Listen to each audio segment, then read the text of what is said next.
What is up, Earthnoids and Spacenoids? I am just a simple Newtype, and in this episode we are concluding Mobile Suit Gundam Walpurgis. Last time, Neo Zeon got Thane to pilot the Delphinium. Mashido was fully taken over by Shamal. Conchetta got into a Masala and penetrated Shamal's Over.On. This time, the battle of the Psycho Gundam continues. We learn who the fake Haman is, and Mashido saves Fayurina. So let's get into this.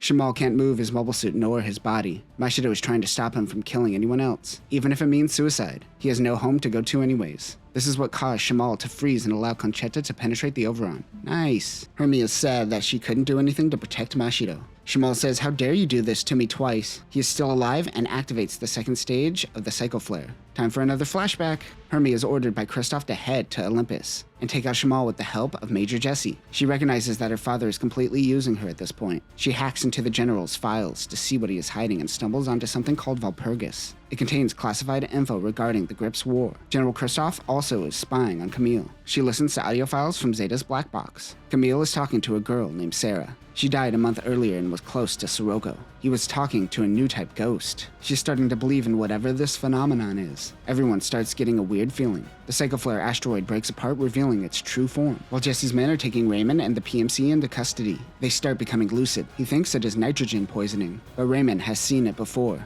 and they too will be under its spell soon. This is the power of the Psycho Flare, designed by Sirocco to end wars. Time for another flashback. Raymond is informed that they are scrapping the Over.On project. Now that Sirocco is dead, the Federation definitely will not let this project continue.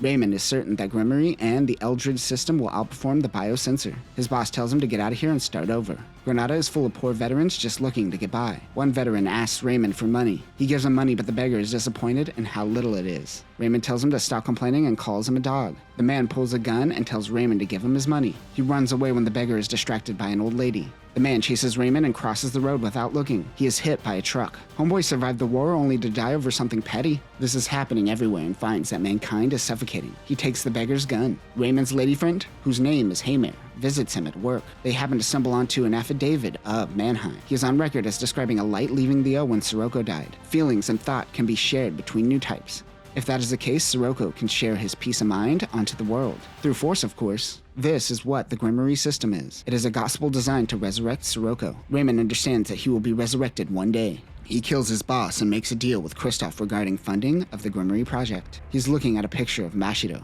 In the present, the soldier holding Raymond captive becomes lucid from the Psycho Flare. Conchetta has succumbed to the Psycho Flare as well. The battlefield is growing calm. Fayurina is slapped out of her Newtype spell by cloaked men who want her to go with him. They say it is Master's orders. They take her to a screen where she talks to another cloaked man who says he will be resurrected. Fayurina thinks this isn't Sirocco, but it isn't her decision to decide. The man reveals himself to be Hyphen. Hyphen was the commander of the Jupitress and one of Sirocco's underlings in Zeta. We are flashing back again. Mannheim is escaping with the White Grimoire before the project can be complete. He says that the man named Hyphen will turn Sirocco into an evil spirit. They won't let Hyphen or Shamal get their hands on this tech. Fayurina tries to stop him and says he has lost sight of the clan's goals. He says when the time comes, the talisman will lead her to the throne. He takes off with the mobile suit. Since Sirocco created the Psycho Flare before dying, Hyphen believes this is very much his will. Sirocco haunts Fayurina. She calls out to Mashido. Meanwhile, Mashido is bleeding out in space. Bleeding out in space is better than bleeding out in the snow. Mashido is dead. However, inside Over.On's pod happens to be another clone of Shamal. Well, that's convenient. He wakes up with Mashido's mind. He is amazed to be alive. A message left by Mannheim plays in the Over.On's core pod system. He tells him that he is a pod baby, even though he has learned this by now. This is also why he has dreams of dying in the past, because it actually happened. Mashido finds his glasses case with the message, "Be what you want to be, do what you want to do." His dad asks him what he wants to be. He remembers his dad asking this in the past, and he said that he wanted to stop wars. He now has a purpose and thanks his dad. He puts on his glasses. Besides reminding us that this is Mashido, those glasses don't have any purpose. He flies towards the Psycho Flare, where it unleashes its manned fighters. Mashido fights against the remote fighters, while a Newtype ghost calls him weak. He uses the Grimoire system to stop some of the fighters. The voice says that Mannheim created a demon, referring to Mashido. The Psycho Flare begins glowing. Its reach is increasing, and soon everyone will become docile. Fayurina's talisman glows before she is knocked out by Hyphen. He was in the same room?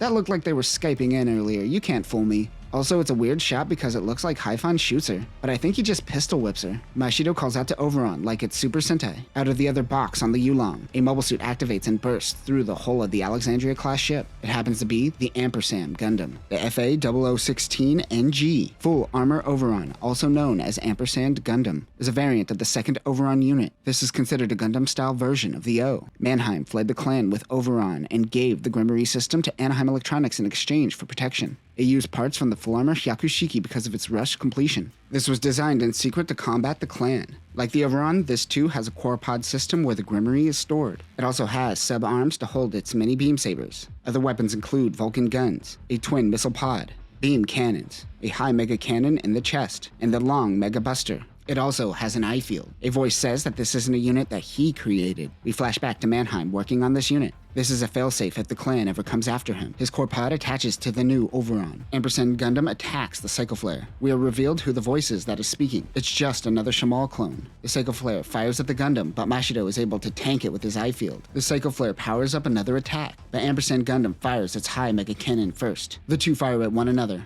Fire talks to Mashido. She tells him that the Over.On can respond to people's feelings and can commune with the dead. The ghosts of the past lend him their strength, and his beam blast overpowers the Psycho Flare. Shamal tries to stop Mashido. He tells himself that people can't be saved. They just must be. Shamal then sees Sarah. She has been waiting for him for some time.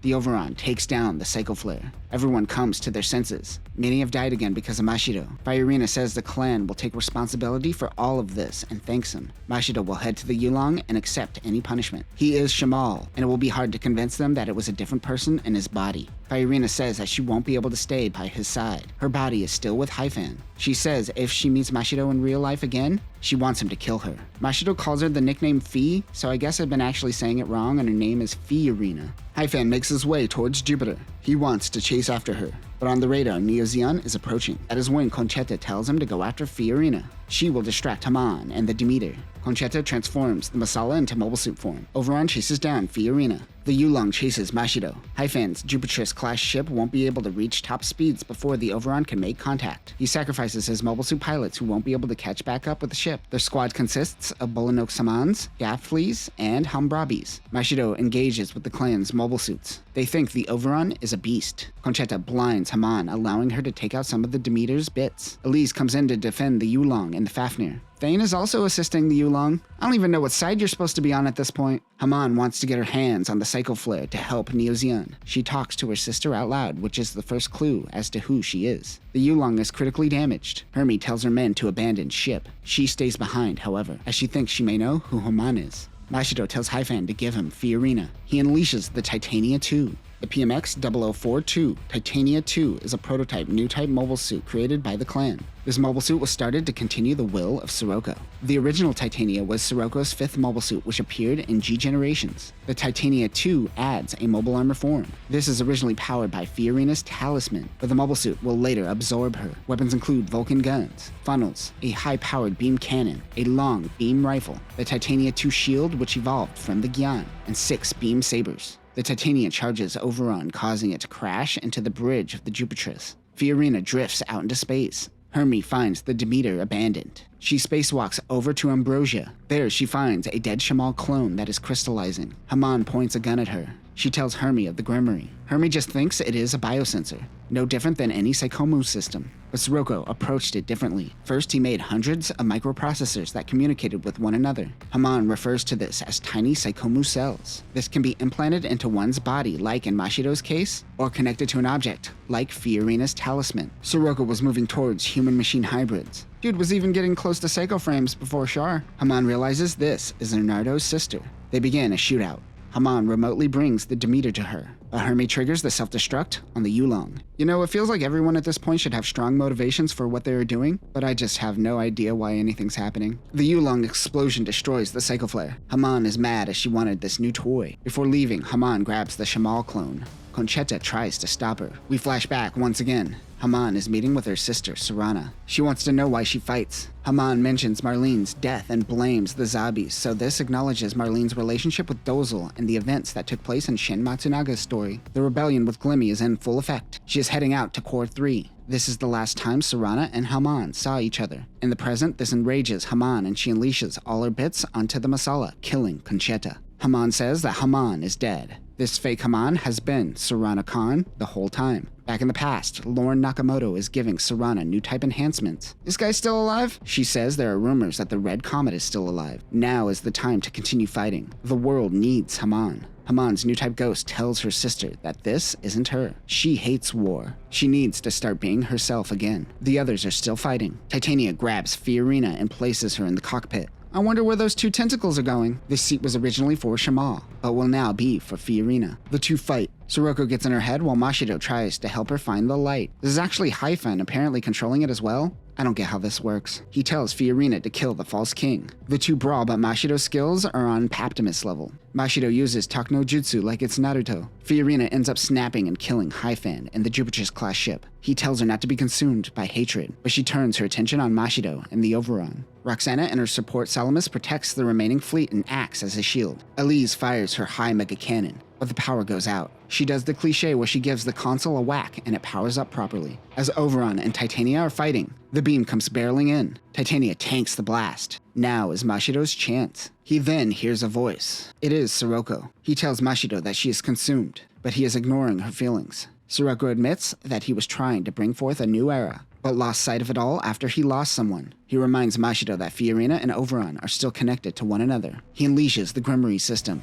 AUG reinforcements do what they do best and come in a little too late. Lint is a part of this fleet. Serana tells Neo Zeon to pull back and abandon the Seiko Flare. Thane finds Hermie floating out in space, still alive. Mashido tells Sirocco that he isn't him. Since that is the case, Sirocco takes his memories from Mashido so he could go and be a normal kid. Mashido in his mind palace tries to save Fiorina. The majority of this comic takes place in the Newtype realm, at the expense of letting you know what is happening in the real world, and it's kind of annoying. Mashido recognizes the balance one must take as a Newtype. If you're too sensitive to the world, you snap and become Camille, but you also can't turn everyone into pawns and bear the burdens of those around you. It's a balance which is easier when there is someone there to help. Mashido grabs Fiorina's hand. Titania ejects Fiorina. She tries to grab the pod, but he doesn't know how to pilot. Sirocco took his skills with him. He focuses and eventually figures it out. However, Fiorina has lost her memories and doesn't remember who Mashido is. He says they will figure it out together. You're mine now, don't worry about your past. And that will conclude Mobile Suit Gundam Walpurgis. I really enjoyed the elements of this story that focus on Sirocco and his past, but the dialogue was way too overdramatic considering most of these characters had paper-thin motivation and characterization. Also, it's never explained in the manga, but the clan is just Sirocco remnants. I'm sure you assume that, but they never say it. Now that we have concluded Walpurgis, we can begin the prequel series, Walpurgis Eve. This focuses on Sarana Khan at the end of the Neo Zeon War as she becomes Haman. But that will do it for now, Newtypes. Remember, high concept is good and all, but sometimes you gotta get out of your mind palace. Peace.